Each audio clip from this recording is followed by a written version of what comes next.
It's time for the Douglas Coleman Show. Mr. Smooth and Savvy is joined by guests from all walks of life, from the entertainment industry to authors to political and social commentators, the famous and not so famous, the controversial and the light and fluffy. We have it all. Now, here's Douglas Coleman.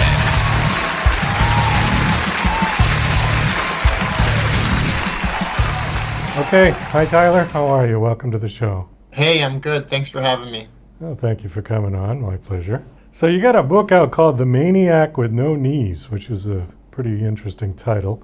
Although I did see you walk over to the window, so you have knees of some sort? Are they prosthetic or what?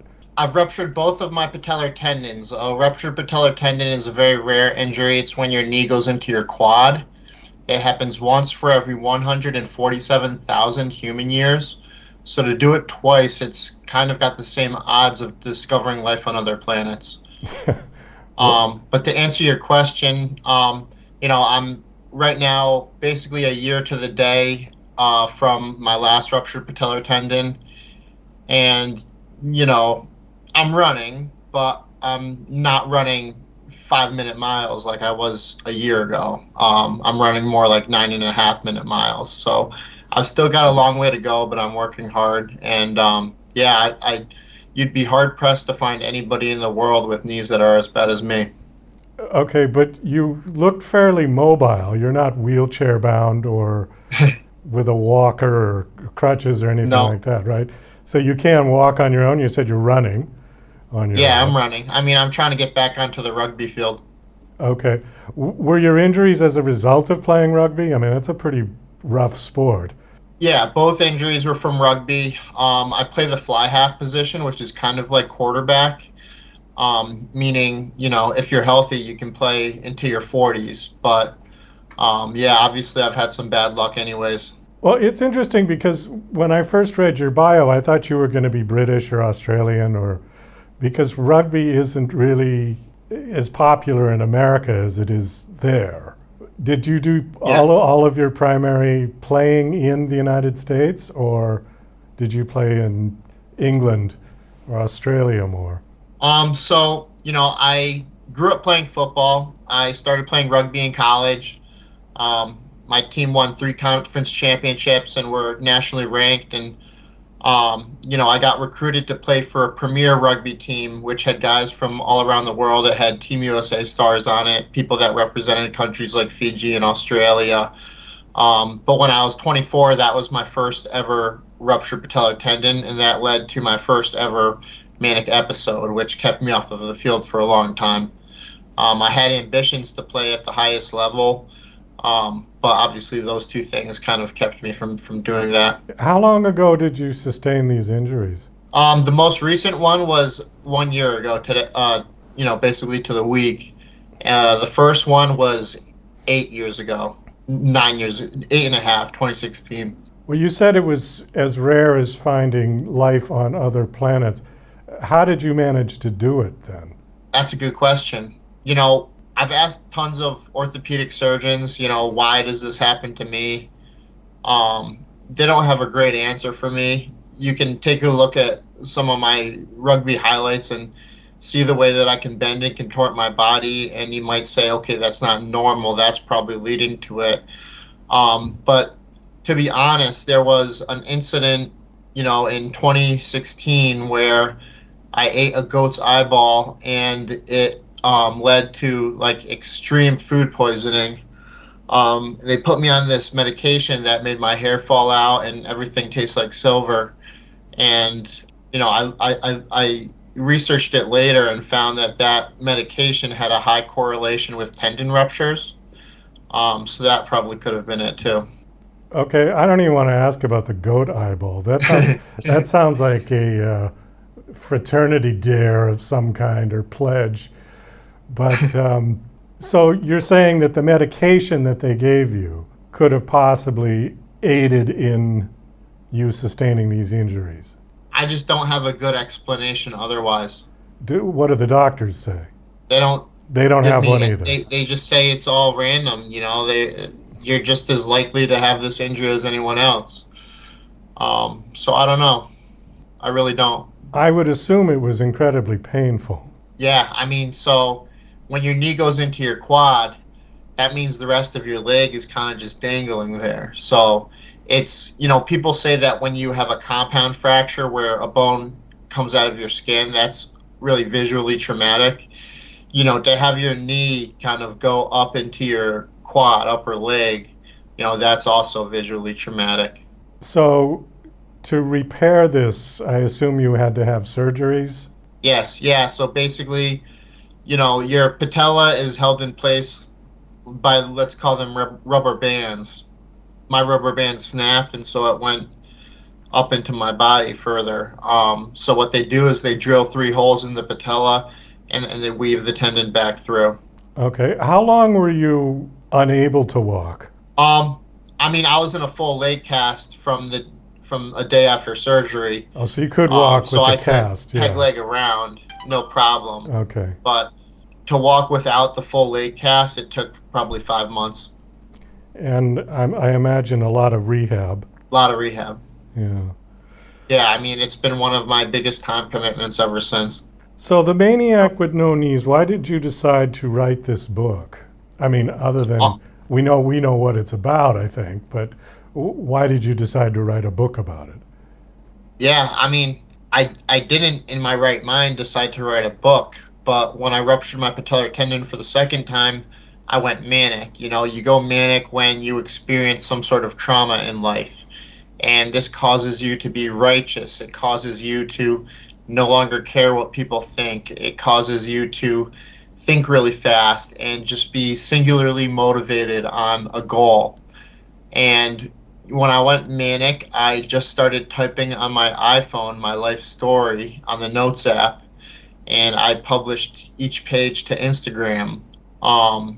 And I had to get hospitalized for that manic episode. I had to have 5 different EMTs all carry me down the stairs to get me into the ambulance. And then, I was, to be honest, treated quite poorly in the hospital. But when I got out of the hospital, there's all this overwhelming support and interest from, the people that were following me on social media. And, I kind of realized that I had a responsibility on behalf of all the other people with afflictions like mine, people with mental illnesses, people that are too ashamed to share their story. These things are stigmatized and they're taboo because no one feels comfortable talking about them. No one wants to talk about a suicide attempt or mention that they've been institutionalized. But, when I was manic, I had this overpowering sensation to say my truth to the world. And then when I came out of that manic episode, I realized what I had was a really good story that could impact a lot of individuals. For the people that suffer, this could be a companion to let them know that they're not the only one.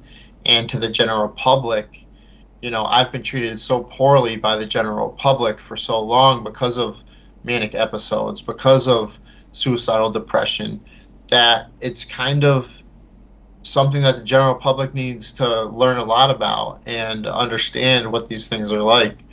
So those are the motivating factors behind it. I really wanted to show that like we can still achieve, we can still put out a book that becomes a best-selling new release and do all these things in spite of our illness, because on the flip side, when you're bipolar, you also have superpowers. You have a heightened level of creativity and curiosity. You have more empathy for people, more objectivity.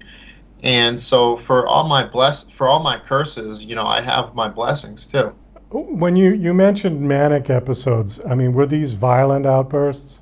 Not violent, no, just a break from sanity, right? When you're manic, you can't do tasks really well, right? So I spilled some Sprite on my apartment floor, and I went across the street to 7-Eleven and I bought a dozen copies of the Boston Globe to clean it up. When the paper towels were $1.99 and they were an aisle away. I can't make coffee when I'm manic.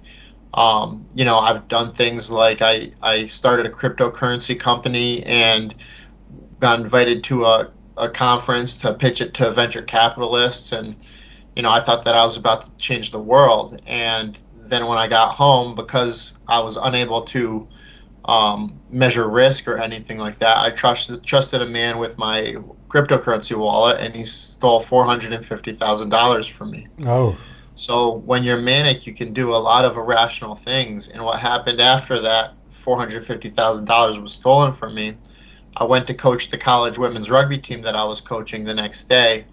And because I was manic, I was disoriented, disorganized. I was yelling at them.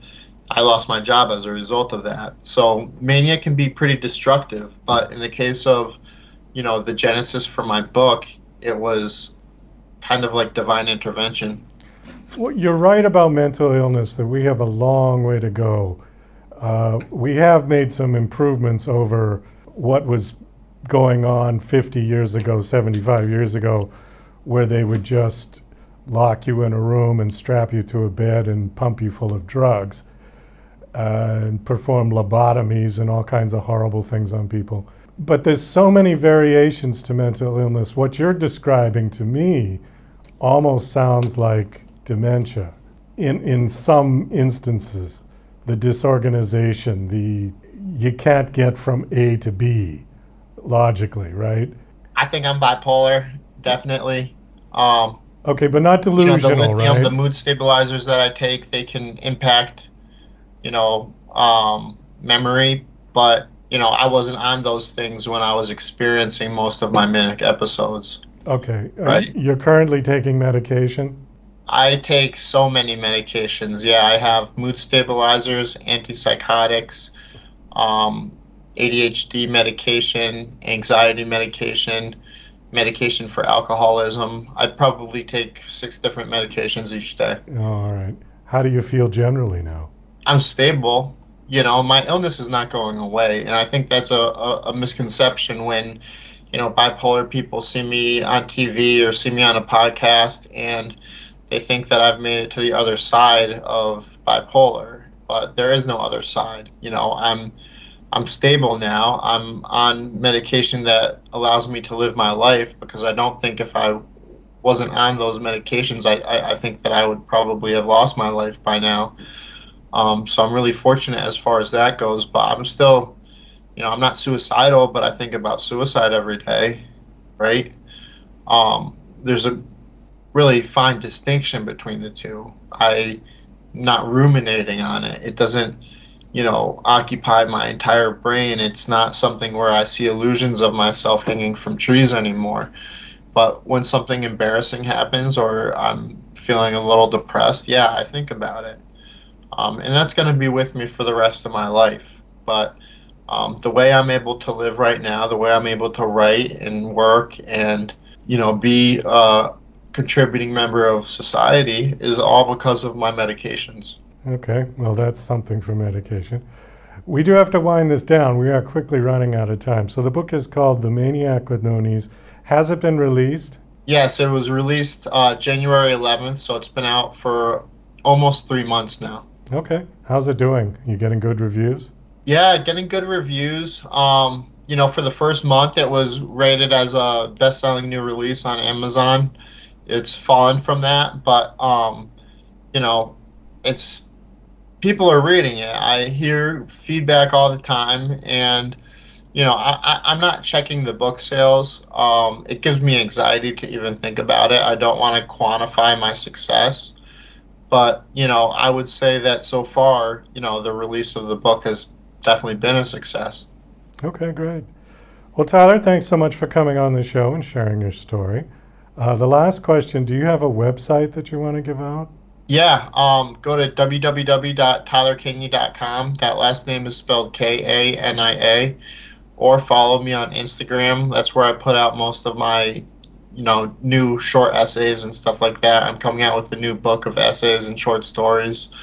And you can watch that on Instagram. My handle is @Tyler_Kania. Okay. Well, again, thank you for coming on. It was nice meeting you. Best of luck. Thank you, Doug.